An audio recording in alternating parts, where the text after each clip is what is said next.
Space is one of those things that's both incredible and absolutely terrifying. Because the more you learn about it, the more you realize how small everything is, how fragile it all is, and how little control we have. One small change, one thing going wrong, and suddenly everything you depend on just starts slipping away. And the craziest part is, if something were to happen, we'd probably have no idea what to do, except hope that somebody smarter than us figures it out. That's depressing.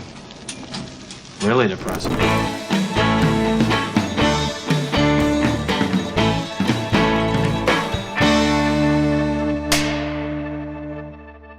This movie is a really interesting balance between big ideas and small moments. Because on one hand, it's about a potential extinction level event, interstellar travel, first contact with alien life, all the big sci-fi concepts. But what actually makes it work is how personal it feels. It's really just one guy trying to figure things out, building a relationship, and solving problems step by step. And that combination, huge stakes with a very grounded, almost human story, is what makes this one stand out. With that in mind, welcome back to The Rank. I'm John. Just a quick heads up on format, I'll hit a handful of behind the scenes facts and the potent notables, then I'll do a movie overview, this time without spoilers hopefully, and I'll finish by ranking the movie across 10 categories. And today I'll be ranking Project Hail Mary, the 2026 sci-fi movie starring Ryan Gosling, based on the novel by Andy Weir, with a screenplay written by Drew Goddard and directed by Phil Lord and Christopher Miller. So this is my first sci-fi specific ranking, so let's find out how it did, starting with the potent notables. Potent notables. As always, we start the potent notables with the box office info. Now, according to Sunday estimates, Project Hail Mary has made $80.6 million domestically and $60.4 million internationally for a worldwide total of $141 million in its first weekend. And this was against a budget of $108 million, so it's definitely on its way to making money. And part of that $108 million budget was that Andy Weir sold the film rights to Project Hail Mary to MGM in early 2020 for $3 million. That's a pretty good day for Andy. From there, Ryan Gosling quickly became the centerpiece of the project. In fact, he was essentially the only choice to play Ryland Grace, and was signed on not long after the rights were acquired. And once production got underway, Gosling ended up having a major influence on how the movie was actually made. He proposed what they called a radical directing method, where actors wore earpieces so directors Phil Lord and Christopher Miller could give live private prompts during scenes. That meant real-time emotional guidance, improvisation, even playing music to set the tone, all without ever stopping the take. The result was a much more natural, dynamic performance, especially important for Ryan, who spent a lot of the movie acting by himself. And that isolation actually led to one of the more unique details of the story, his co-star, Rocky. Because while Rocky is voiced by James Ortiz, during filming, Gosling was often reacting to his own daughters, who would speak to him through his earpiece. So when you see him laughing or being genuinely charmed by Rocky, that's not acting, that's just him thinking his kids are adorable. And his daughters even had a small influence on the character as well. Ryland Grace wears glasses in the film because during wardrobe tests, one of them walked by and told Gosling he looked smarter wearing them. So there you go, those are the potent notables. Let's move on to the movie overview. I have to say that I did read the book before I watched the movie, and I'm gonna give it the biggest compliment that I can think of. And people who read the books before watching the movies will understand that this is a good compliment. I genuinely did not feel that one was better than the other. Also, the movie stayed very true to the book in its adaptation. So for those of you who've read the book,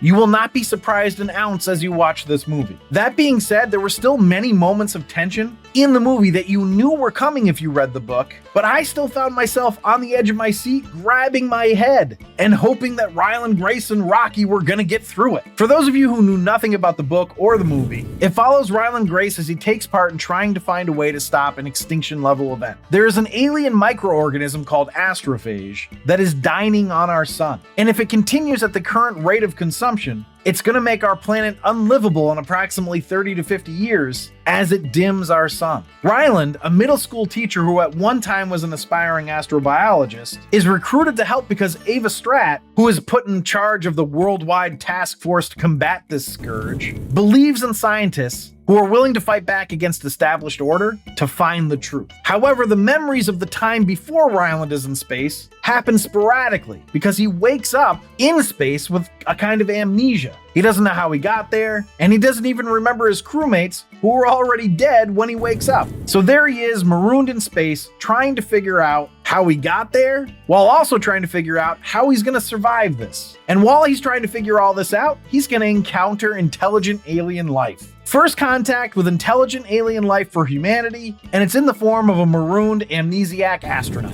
Now, this all makes it sound like a sci-fi thriller, and while it does have those elements, and those elements are very effective, it's also a lighthearted comedic romp through space and time. There are tons of cool moments and great chemistry between Ryan Gosling and a living rock formation. Now, this story is coming from the same writer who brought us The Martian, which was another space survival story that was surprisingly funny. Now, for those of you who listened to the show back when it was The Rank with John and Zach, you know that one of the gripes we had with that movie was that everyone seemed to have the same sense of humor. Now, we don't have that same failure here. And just to be clear, that wasn't a huge problem for me, and I loved The Martian. But the point is that while Ryland Grace feels a lot like Mark Watney, not everyone else does. Everyone is distinct, although not altogether accessible, because unlike the book, we don't really get to know the entire cast of characters. Now, the movie is going to rely on the charm of Ryan Gosling, and that reliance is not misplaced. Rocky, the alien, is adorable, and while he's a rock puppet, it works because Ryan Gosling's work here makes him feel real. Now, Ryland isn't going to remember how he got onto the spaceship until near the end of the movie, and it leaves the audience throughout the entire movie wondering how he got there. But when he finally does find out, it feels both a little anticlimactic, but also kind of unlikable. Though that unlikability comes from decades of conditioning on what we expect from our heroes in cinema. And this one decided not to go for expectation, but honesty. Even with that though, it hits all the notes you might expect from this type of movie. He is a hero. There's an exceptional bond formed. It gets you to care about its main characters. It teases a romance that I didn't fully buy, but I suppose it gave you something to root for a little bit. It also gives you a sense of sacrifice for Ava, who, interestingly, the movie is much nicer to than the book. Now, I say that it hits those notes, where Ryland gets to be a hero, but it might not end how you would expect. I definitely recommend watching it, but let's find out how it ranked. A rank.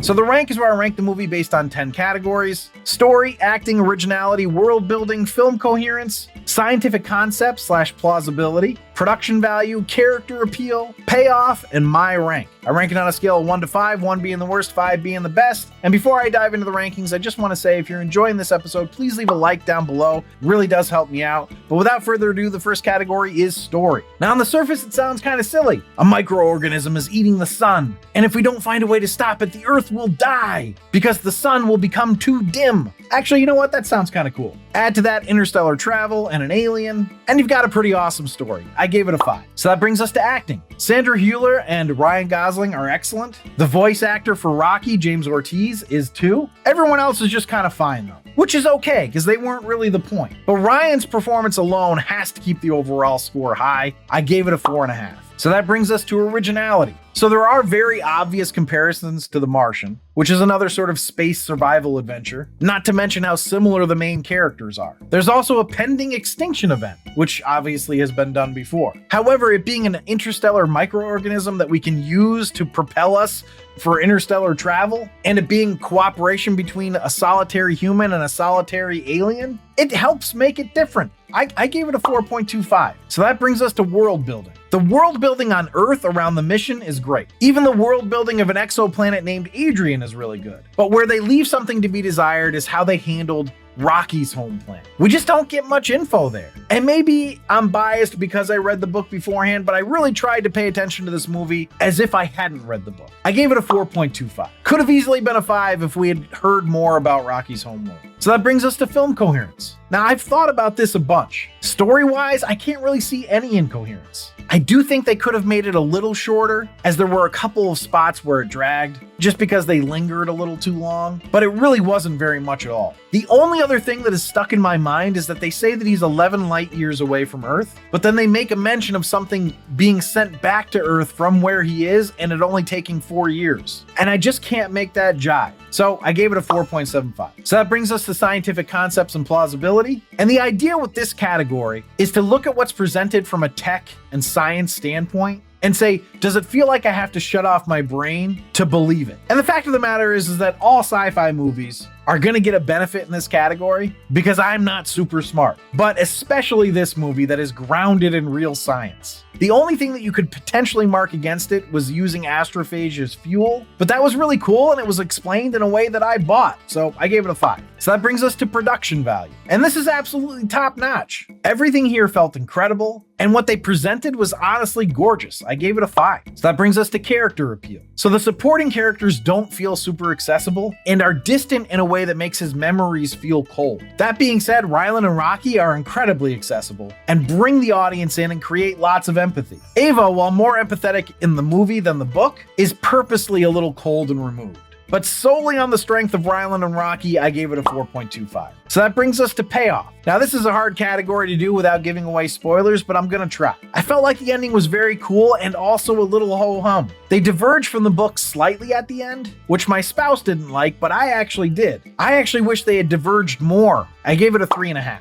And if you're curious what specifically I didn't like, shoot me an email at jonathanrankpodcast.com. I will respond to you. I'll tell you exactly that. I just don't want to spoil things for people who haven't seen the movie yet. So that brings us to my rank. I loved it. It was touching and a lot of fun. And I honestly wish I had seen the movie first and then read the book, which is actually usually what I prefer to do because I feel like the book is almost always better. So like, why not watch the movie so you can enjoy the movie and then read the book so that you can go, oh, this is way better, but you've already enjoyed the movie. But the cool thing about this is that I felt like I was actually watching what I had imagined when I was reading it. And not a lot of adaptations are able to do that. I gave it a 4.5. So that puts the total for Project Hail Mary at a 45, which means it's in the top tier, absolute masterpiece. And since this is the first sci-fi ranking I'm doing, it's obviously considered the best according to the rank. Still though, it's going to be hard to beat. I mean, it's in the top tier. But if you're ranking along with me, put your scores in the comments. I'd be curious to see where we're aligned or where we're different. But thanks for listening and or watching. Check out any of my other movie or sitcom ranking episodes on this channel.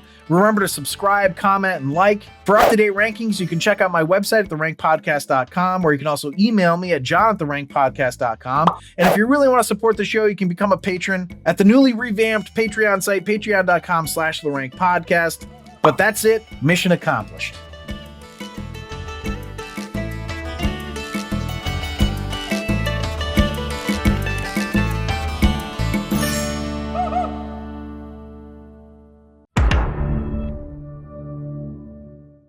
Just a quick heads up on format. I'll hit a handful of behind the scenes. So let's take it from the top.